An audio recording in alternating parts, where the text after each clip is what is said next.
She never gets off. Right. The media, something different now. The media is full of gloomy stories about grim economic outlooks and depressing commentary about the extent of the financial crisis. Some blame the media for all the doom and gloom, saying it has become a self-fulfilling prophecy. I do. You talk about it all the time. No, I don't. Our next guest doesn't agree, though. Financial commentator Hickey is with us now, and he says this is the biggest financial and economic event in living memory for anyone over 75 years old. Well, on that cheery note, Brenda, welcome to Sunrise.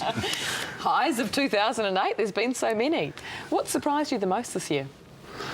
Just how, when we wake up every morning, the world seems to change. And I've been reporting financial things for 25 years or so, and I've never seen so many shocks. Just this morning, for example, the world's biggest fraud ever. It seems every day there's a new biggest, worst, most horrible thing happening, and they just don't seem to stop. And this is worse than, I mean, because it does go in cycles, doesn't it? There's sort of like every 10 or 15 years there's some sort of financial problems, but it's far bigger than that? Yes, it is the worst financial event since the Depression, at least. And from an economic event, in terms of how big the recession might be, in New Zealand, it's probably going to be the biggest we've seen since 91, 92. And for a lot of people who went around then, they didn't know unemployment got to 11%.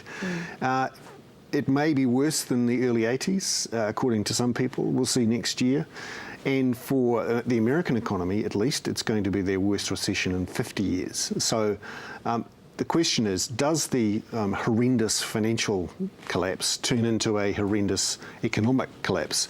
And the jury's out on that. I still think we'll avoid a depression, but certainly it's a shocking year. It's been the worst year I can recall in financial stuff. How much, though, does talking about this make things come true? Like, you've talked about the housing market dropping by 30%, and that is freaking people out there, of course. And there are other people that are saying, oh, no, it's already bottomed out at 4 or 5%. How bad is it to continue talking about all this doom and gloom? It's important to talk about what's actually happening, because we're all making decisions every day about, whether we buy a house or whether we buy a car, and we're putting ourselves in debt perhaps for another 10, 20 years based on the decisions we make now.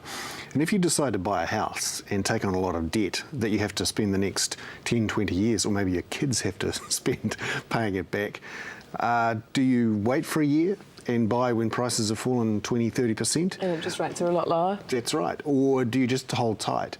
Do you start a new business? People should really know this stuff. Unfortunately, it's not in the interests of a lot of people to talk up doom and gloom. It's also beyond the comprehension of most. No, I don't mean that in a bad way, but I mean it's like we've had such good times. It's fictional money, as far as we're concerned. It's sort of, you look at this and you go, I know it's real money to some people, but the numbers are so huge, and the stock exchange has gone down, and there's subprimes and all this sort of stuff. It doesn't, when they put $1 trillion into the economy, you don't kind of go, well, where's it go? Where's the pile of it? It's hard for us to really understand it. Yeah, well, I've been watching it for a year, and every couple of weeks or so, I go to a meeting where investors, mums and dads, sit down and decide what they're going to do about a finance company, for example. And you actually start to hear the real stories. You hear about the tears, the sleepless nights, the family conferences.